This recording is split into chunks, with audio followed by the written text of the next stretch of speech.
दोस्तों, स्वागत है आपका फिर से हमारे चैनल पर। यह कहानी विवेक नाम के लड़के की है। विवेक शहर में नौकरी करता था और वहीं पर कमरा लेकर रहता था। विवेक को अपने ऑफिस में काम करने वाली प्रिया को चाहने लगा था। प्रिया भी उसे खूब लाइन देती थी। थोड़े दिनों बाद इन दोनों में बातें शुरू हो गईं और दोनों के नंबर एक्सचेंज हो गए। लेकिन दोनों एक दूसरे को सिर्फ टाइम पास के लिए ही चाहते थे। प्रिया विवेक से मिलने उसके घर तक आया करती थी। वह प्रिया को बहुत खुश रखता था।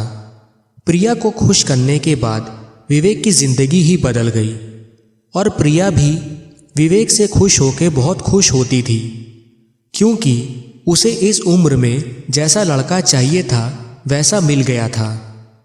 दोनों एक दूसरे को मज़े देते थे और जिंदगी मस्त चल रही थी। एक दिन प्रिया ने विवेक को कहा कि मेरी एक बहुत अच्छी दोस्त है, उसने मुझे तुम्हारे यहाँ आते हुए देखा है और उसने मुझे इसके बारे में पूछा तो मैंने हम दोनों के बारे में बता दिया। तुम्हें बता दूँ, उसकी शादी को हुए अभी 6 महीने हुए हैं। उसका पति हमेशा बाहर रहता है, जिसकी वजह से वह उसको समय नहीं दे पाता, इसलिए वह उदास रहती है और अपने अरमान अपने से ही पूरे करती है। उसकी यह बात सुनकर मैं समझ गई थी कि उसे भी वही चाहिए जो मुझे चाहिए था। यह बात सुनकर विवेक बहुत खुश हुआ। प्रिया ने विवेक से कहा, क्या तुम उसके साथ भी? विवेक ने कहा, हाँ क्यों नहीं, आखिर मेरा काम ही यही है। विवेक ने बोला कि तुम मेरा नंबर उसको दे दो, जब भी टाइम मिले मुझे कॉल कर देना, मैं उसके घर आ जाऊंगा। प्रिया ने अपनी दोस्त को विवेक का नंबर दे दिया। विवेक की अब आदत हो चुकी थी सबको खुश करने की, क्योंकि उसे हर महीने खेलने को मिल जाता था।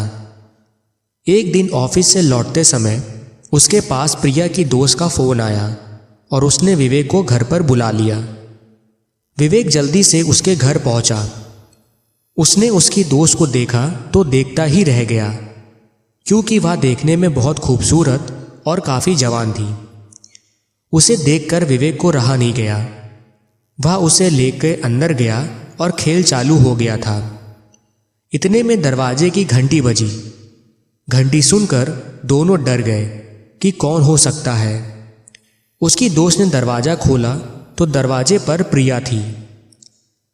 प्रिया ने विवेक से कहा, मेरे बिना खेल अधूरा है, मुझे भूल गए। विवेक के मन में लड्डू फूटने लगे। उसने सोचा आज पहली बार 2-2, और विवेक ने समय ना लेते हुए कूद गया।